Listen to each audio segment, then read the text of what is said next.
Bonjour à tous et bienvenue à notre rendez-vous habituel, la Minute Juridique et Financière. Nous sommes ravis de vous retrouver. Aujourd'hui, nous allons aborder la notion de récompense. Stéphanie Doutrepuich, notre avocate référente, nous expliquera tout ou presque.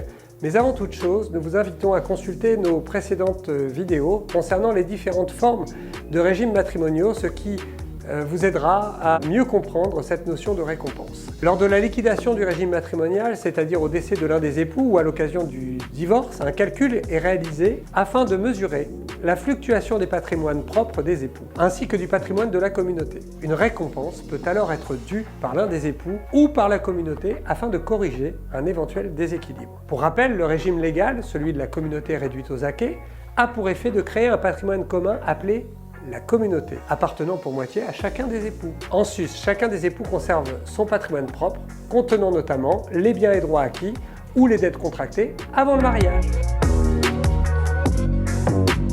Tout simplement, lorsqu'un époux s'enrichit au détriment du patrimoine de la communauté, il devra indemniser la communauté, c'est-à-dire lui verser une récompense. Prenons l'exemple de deux époux mariés sous le régime de la communauté. Monsieur achète un bateau à son nom seul, c'est-à-dire en propre, qu'il va financer avec ses revenus professionnels, qui, je vous le rappelle, sont des biens communs.